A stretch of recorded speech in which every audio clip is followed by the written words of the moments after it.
Hello, I'm Michael Schneiderman with Alabama Power Company, and we are here again with John Kelly. He is the Director of Forecasting and Resource Planning for Alabama Power Company, and we're here to provide a little update on renewables. Now, John, we were here about 2 years ago talking about some of the projects where we were purchasing energy from wind farms in the Midwest. How are those projects going? Yes, both of those wind projects in Kansas and Oklahoma are up and running and providing electricity. We continue to investigate and explore other renewable projects to make sure that we can find something that's for the benefit of all of our customers. Okay. Now, one thing a lot of customers are asking about lately is solar. People are more interested in solar. Tell us where we are as far as solar energy. We are looking at solar projects both from a large scale, utility scale, as well as small scale on someone's home. The costs have come down, but they still are more expensive than the average price of electricity here at Alabama Power. And how is it that some other utilities then are using more solar in some places of the country? How does that work? A couple of reasons. One of them is there's more sun in places like the desert Southwest as opposed to here in the Southeast where we have a lot of clouds and other weather issues. Also, a lot of these other states there are subsidies in place to subsidize the solar facilities in those states. So they are essentially spreading the higher cost of solar either across the customers or in some other way. Either through higher taxes or through higher electricity prices. Yes, those costs are being spread to the non-solar customers. So if somebody in Alabama is interested in solar, what can we do to support their interest? Well, first of all, if someone is interested in installing a solar facility at their home, what we'll do is we'll help. They can call us. We'll help find an installer for them or make sure that the system is sized appropriately. And then when the solar facility is actually running and generating electricity, and to the extent that it puts electricity back on our system, we will pay them the costs that we avoid for that electricity.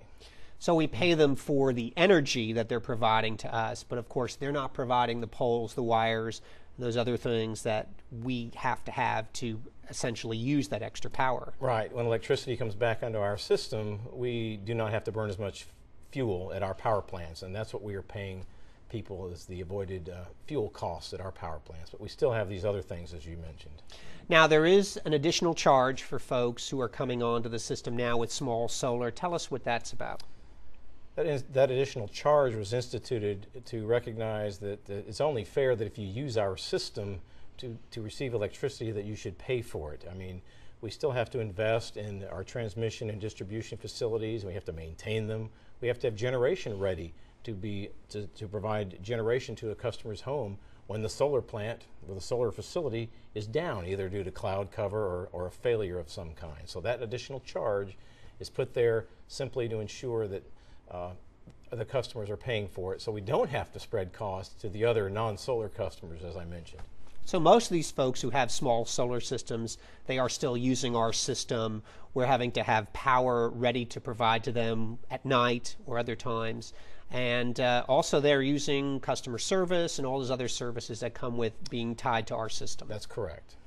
So what do you suggest, or if folks are not ready to invest in a solar system on their home, are there some other ways that they can support renewables? Yes, Alabama Power actually has a new program we just rolled out. We call it our Renewable Energy Certificate Program, or REC, R-E-C. And for as little as $1.25 per month, a customer can green a portion of their electricity use at their home through the use of this program. And it's completely optional, and I believe people, you said as little as $1.25 a month, but if they want to buy enough RECs to essentially mirror the amount of energy they're using all the time, they can also do that. That's correct. They can buy as little or as much as they want. It's purely optional.